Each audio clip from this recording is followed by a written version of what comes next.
Most people spend their entire survival budget on gear.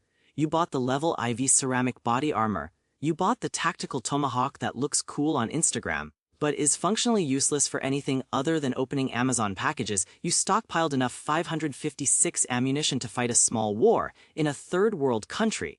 You think you are ready because you have mastered the inventory, but you have completely ignored the variable that actually kills you. The variable is human software. When the grid fails, the supply chain snaps, and the water stops flowing, the thin veneer of civilization evaporates in exactly 72 hours. That is the time it takes for 9 meals to be missed.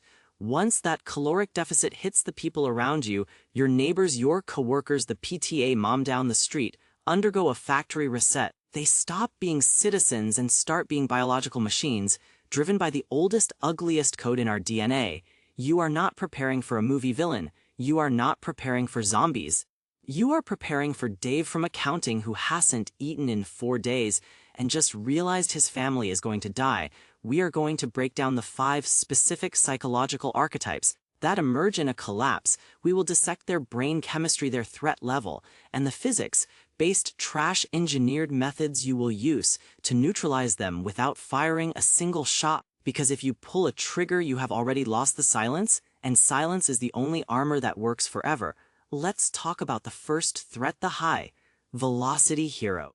This is the guy who has been waiting for the apocalypse, like it's the Super Bowl. He has a closet full of camouflage patterns that don't match your environment. He has a rifle with more attachments than a Swiss Army knife. When the lights go out, he doesn't hunker down, he gears up. He thinks he is the protagonist. He thinks he is the sheepdog protecting the flock. Scientifically, he is a biological liability vibrating with cortisol. Here is the physiology of why he kills you. Under the extreme stress of a collapse, the human body dumps a cocktail of epinephrine and cortisol into the bloodstream. This causes a sympathetic nervous system overload. When his heart rate spikes above 145 beats per minute, he suffers from vasoconstriction. Blood leaves his hands and goes to his core. He loses fine motor skills. He loses near vision focus. He experiences auditory exclusion. This means the high-velocity hero is effectively blind, deaf, and clumsy, but he is holding a weapon with a 3-pound trigger pull. He will patrol the neighborhood. He will try to enforce martial law on his cul-de-sac. He will bang on your door to check on you, or coordinate defense. If you open that door, you are exposing yourself to his panic. He draws attention, he draws fire, and when the real bad guys show up, he will freeze or miss. Because shooting at paper targets on a Saturday is not the same as shooting at moving targets, while your body is dumping waste chemicals into your muscles. Your survival strategy here is aggressive non-existence. You do not engage him, you do not team up with him. You treat him like a walking explosive device. You use light discipline. You black out your windows using heavy wool blankets or duct tape and cardboard layers to ensure zero photon leakage. If he knocks, you do not answer. Let him exhaust his adrenaline and his ammo supply fighting shadows. Physics is on your side here. A bullet fired by a panicked hero at a noise in the bushes is just as lethal as a bullet fired by a looter. Stay low, stay dark. Let the main character get cancelled in the first act. The second deadly archetype is the community organizer. This threat is insidious because it looks like help. This is the person who immediately tries to form a committee. They want a neighborhood meeting, they want to pool resources, they want a list of who has a generator, who has medical supplies, and who has food. They use words like tribe, community, and fair share. In a normal world, this is civic duty. In a survival scenario, this is an intelligence gathering operation for future looting. The psychology here is driven by a desperate need for control. The organizer is terrified of the chaos, so they try to bureaucratize the apocalypse.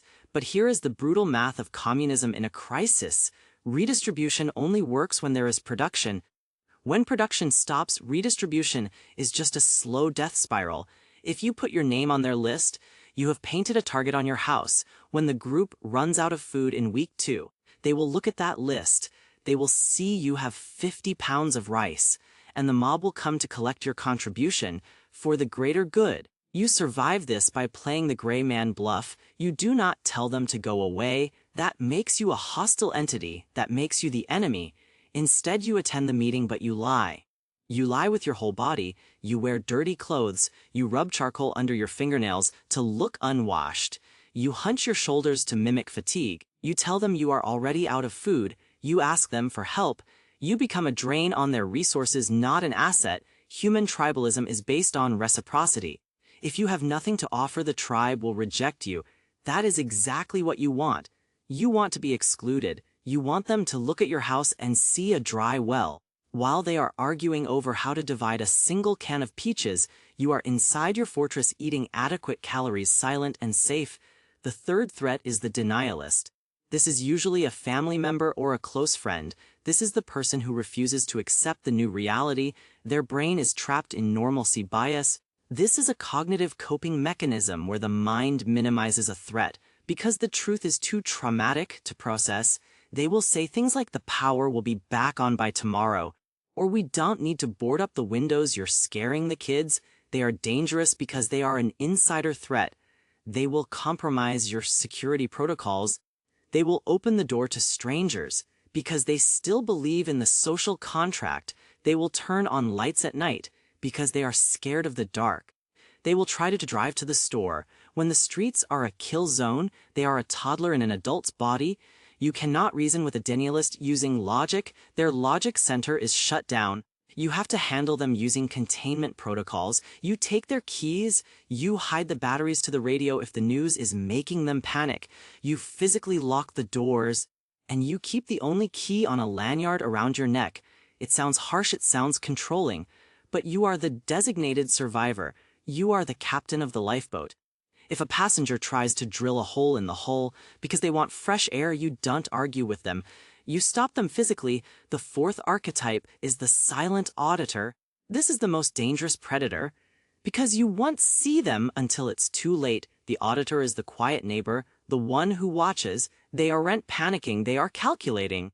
They are observing patterns. They know you have solar panels because they saw the reflection. They know you have water because they saw you carrying buckets in the rain. They know you are home because they saw the candle flicker through a crack in your blinds at 30 Hazard AM. The auditor is an opportunist operating on the path of least resistance. They act on a risk-reward ratio. They will not kick down your door while you are awake. They will wait until your biological clock forces you to sleep. They will siphon the gas from your car. They will strip your garden. They will test your door handle silently. They erode your resources by attrition. To defeat the auditor, you need to engage in psychological warfare. You need to make your home feel like a trap. We call this target hardening through noise discipline. You are going to use trash to build an early warning system. Smash glass bottles. Spread the jagged shards under your ground floor windows. It is primitive, it is ugly, and it is effective.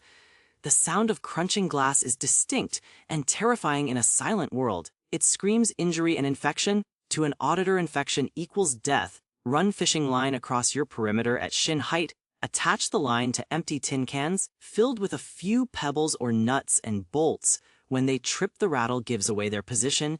You strip away their stealth. Once an auditor loses the element of surprise, they move on to a softer target. You don't have to be invincible. You just have to be louder and sharper than the house next door. The fifth and final archetype is the Good Samaritan. This breaks your heart and then it breaks your supply chain. This is the person who knocks on your door with a starving child. This is the elderly couple begging for medication. This is your morality testing you, and this is where most people die. Survival is a physics problem. It is calories in versus calories out. It is thermal regulation. It is hydration levels. Physics does not care about your empathy. If you have calculated your food stores for 3 people for 90 days and you let 2 more people in, you have not saved them, you have killed everyone. You have cut your survival time in half. You have introduced new pathogens into your sterile environment. You have introduced variable human behaviors into your controlled system.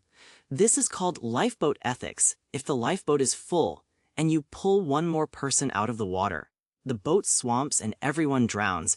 The water is cold and indifferent. The collapse is the same. The fix here is the hardest thing you will ever do. It is the silent refusal.